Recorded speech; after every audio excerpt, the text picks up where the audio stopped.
Você aí de casa, conhece o direito às férias? Então vem que a política te ensina hoje. E hoje, para me ajudar com mais um direito trabalhista, eu venho com essa pessoa, a figura carimbada do canal, Fábio Guarriero. É muito bom ter você de volta. Eu que agradeço, eu que fico honrado em ter você aqui, para a gente tratar desse tema. Hoje eu quero que você me ajude com esse tema que a população inteira conhece. Uma criança de 2, 3 anos até um adulto de 90 anos já gosta de ouvir essa palavra que é férias, que tem muitas palavras que podem definir isso, inclusive. Eu queria muito entender uma coisa. As férias é um conceito que todo mundo conhece, mas a maioria das pessoas não sabe a importância que ela tem. Se a gente for lá ver na Constituição, tá lá bonitinho, artigo 7º, inciso 17 da Constituição. Gozo de férias anuais remuneradas com pelo menos 1/3 a mais do que o salário normal. Está na Constituição, um direito constitucional, então é extremamente importante. Mas como é de costume da Constituição, prevê, mas não explica. Não dá para entender o que é férias só lendo a Constituição. Aí a gente vai lá para a CLT e tá lá entre o artigo 129 a 153. Cara, é muito artigo para falar só de um único assunto. Então, a primeira pergunta é simples. Qual é o significado de férias, Fábio? Bom, vamos lá. Como você falou, férias é uma palavra tentadora, né? Porque ela remete a um período de folga, um período em que você se desconecta das suas obrigações. Nós temos férias escolares, né? Inclusive, mas este dispositivo da Constituição que você leu lá no artigo 7º, ele trata de um instituto específico que é as férias para o empregado urbano, rural e doméstico, né?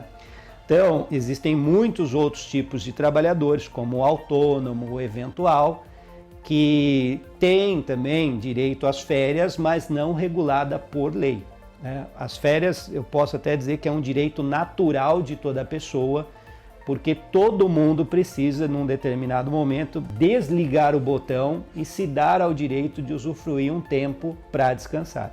Então, a principal finalidade das férias, no seu sentido lato, né, mais abrangente, é dar para a pessoa um momento de folga para ela se descontrair, para ela viajar, para ela se dedicar ao ócio.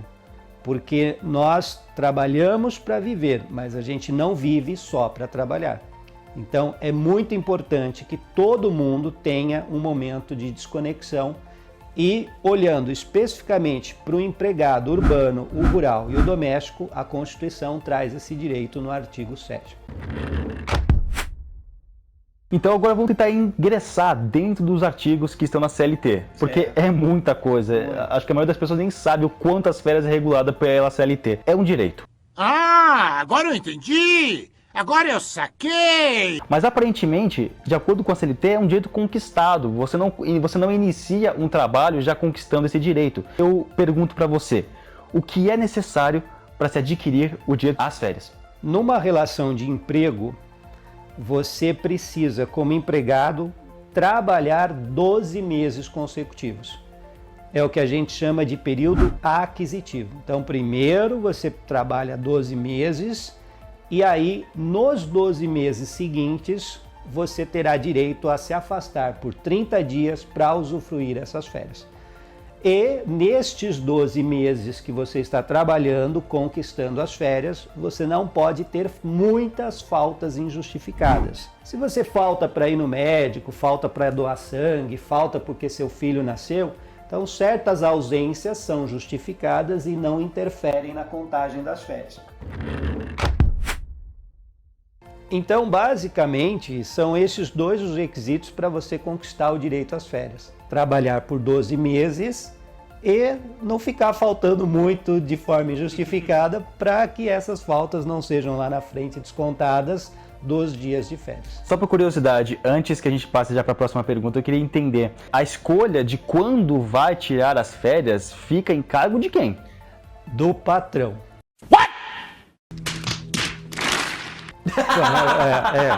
É sério. Nos 12 meses seguintes do período concessivo, Então você trabalhou 12 meses, adquiriu direito a 30 dias de férias. É o período aquisitivo. Isso. Agora, nos 12 meses seguintes, no período concessivo, você sabe que vai usufruir 30 dias de férias, mas o quando é determinado pelo empregador. Há uma exceção apenas, que é para o empregado menor estudante. São duas condições. Se o trabalhador for menor e estudante, aí a lei obriga que as férias sejam coincidentes com as férias escolares. Então, dezembro, janeiro ou junho e julho. Pelo que você explicou, são 30 dias de férias. Só que eu gosto da minha família, meus filhos querem tirar férias por 15 dias, depois eu quero ter mais 10 dias em outro mês. A pergunta é muito simples. É possível, apesar de ter 30 dias, eu poder fragmentar o meu período de férias? Então, o ideal é não fragmentar. O ideal é usufruir 30 dias, porque pesquisas mostram que quando você para de trabalhar e sai de férias, a ficha só cai mesmo depois de 5, 6 dias. Então, no dia seguinte, você ainda não está de férias, sabe? Você começa só a baixar a bola e usufruir o seu período de descanso depois de 3, 4, 5 dias. Então, o ideal é usufruir os 30 dias, mas a lei permite fragmentar. E antes de 2017, poderia fragmentar em até 2 períodos. Com a reforma trabalhista, se flexibilizou mais ainda, podendo flexibilizar em até 3 períodos. 3 períodos. 3 períodos. Esses períodos são aleatórios, o empregado e o empregador decidem ali como quer fragmentar, quando quer fragmentar, mas a lei obriga a observação de um período mínimo. Um desses períodos não pode ser menor que 14 dias, então percebe-se que o legislador priorizou uma continuidade, e os outros 2 períodos não pode ser inferior a 5 dias. Então eu não posso tirar férias, por exemplo, de 2 dias, depois mais 2 e depois 26 dias. Porque esses 2 períodos foram inferior a 5, então não pode. Então tem que ser pelo menos 5, 5 e 20, desde que você tenha uma liberdade para trabalhar com esses números, desde que não seja inferior a 14, um período, e os outros 2 inferior a 5. Tudo bem. Então tem uma limitação aí, aqui em relação ao período de férias que a gente pode fragmentar. Só que tem uma coisa na CLT que me chama a atenção. O significado da frase convenção das férias. O que significa isso exatamente? Então, significa, pode parecer estranho, mas tem certos empregados que preferem não usufruir as férias e trabalhar. Eu não acredito no que eu ouvi. Não acredito no que eu ouvi, não pode ser verdade isso que eu escutei agora. Não que ele seja necessariamente um workaholic, não é isso, é uma questão de necessidade. Posso eu então vender as minhas férias para o empregador? Posso eu deixar de ficar em casa descansando e ir para o trabalho e ganhar 2 vezes? Ou seja, eu ganho o meu período de férias e ainda ganho por estar trabalhando? O ideal é não fazer isso, mas o legislador permitiu que 1/3 das férias seja vendido. Esse é o chamado abono pecuniário? Abono pecuniário. O nome que se dá a isso é abono pecuniário. Então, o chefe vem em mim, Fábio, eu vou te dar 30 dias de férias. Poxa, chefe, eu prefiro ficar só 20 dias de férias e trabalhar os outros 10. Então, eu ganho 30 dias de férias e ainda ganho os 10 dias trabalhados. É um dinheirinho a mais no bolso, se chama abono pecuniário. Por curiosidade, tem que ter um acordo entre as partes, entre o empregado e o empregador para fazer essa venda? Eu quero vender 1/3 das minhas férias. Eu preciso... O aval do empregador. Eu preciso... tá, entendi. E se o empregador quiser que você venha trabalhar, você pode se recusar, porque é o seu direito ao descanso, é o seu direito à desconexão. Outra curiosidade, eu posso vender todas as minhas férias se eu quiser? Não, só 1/3. Eu não entendi. Eu sim. Eu entendi. Ok, então... 10 dias, portanto. Então a lei está praticamente te mandando descansar nem que seja um pouco. Exato. A preocupação do legislador é exatamente essa. Mas já que você disse que eu posso vender minhas férias, a pergunta é muito simples. Quanto vale... Aliás, não é só para o abono, eu quero saber quanto vale as minhas férias. Eu vou ganhar, eu continuo ganhando um salário durante as minhas férias. A pergunta é quanto vale? Em alguns países, como por exemplo Estados Unidos, as férias ela tem uma natureza de suspensão do contrato. O empregado para de trabalhar, fica 30 dias em casa, 10, 20, sem receber absolutamente nada. Então, em alguns países, as férias consistem em afastar do serviço. No Brasil, as férias têm natureza de interrupção contratual. O que isso quer dizer? Eu não trabalho e ganho. É muito bom, é isso, né, aos olhos do empregado. Não trabalhar e está ganhando. E está ganhando o valor do salário mais 1/3, que é o que a gente chama de terço constitucional. Então, o sujeito que sai de férias, ele não trabalha, ganha o salário acrescido de 1/3 do valor desse salário ainda. Quando será feito esse pagamento?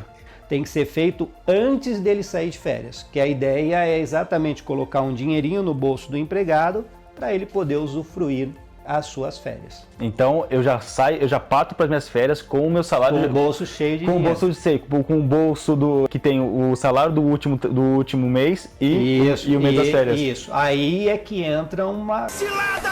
Né, uma dica importante. Se eu estou saindo de férias dia 10 de março, por exemplo, eu já saio de férias com o meu salário de fevereiro no bolso e as férias de março no bolso. Só que quando eu volto de férias, eu não tenho salário. Então eu tenho que trabalhar um mês inteiro para ganhar salário no mês seguinte.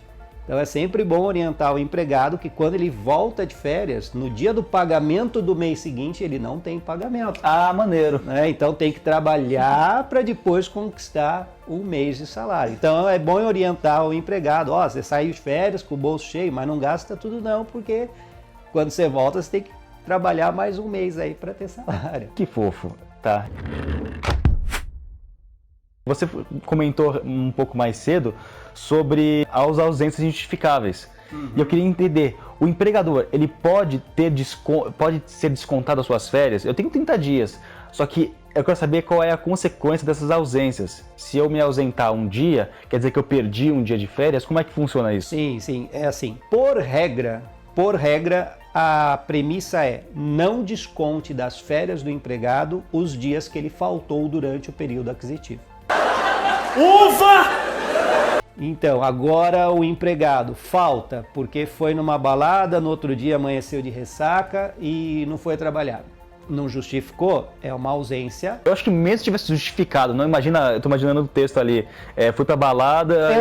Mas não tá previsto na lei como uma ausência justificada. Eu imagino ele justificando um documento aqui, dando aqui minha justificativa, fui beber. Fui no jogo do meu time perdeu, eu amanheci no outro dia com a cabeça inchada e não quis ir trabalhar. Ausência injustificada. Eu acho que quando o time perde, eu acho que tem que ser justificado. Estas ausências injustificadas, a lei prevê uma tolerância. Até tantos dias de ausência eu não desconto das tuas férias. A partir do momento que esses dias começam a se acumular, aí com certeza vai se descontar das férias. Aí tem um artiguinho lá da CLT que prevê uma tabelinha, né, dos números de descontos nos dias das férias. Bom, acho que deu para ter uma introdução muito boa e fácil e até simples de compreender a relação de empregado, empregador e férias. Acho que é um direito até muito amplo em comparação ao que as pessoas acreditam que seja. Ela vale muito mais e existe um procedimento, um processo para seguir à risca o que acontece. O importante é entender que toda a regra do direito do trabalho que trata sobre descanso são regras importantes porque visam garantir a qualidade de vida do trabalhador. Que lindo, cara! Se trata de um direito extremamente amplo na CLT e previsto na própria Constituição. Então é uma coisa que não dá para ignorar e com certeza não dá para deixar resquícios de problemas quando vai fazer uma relação entre empregado e empregador.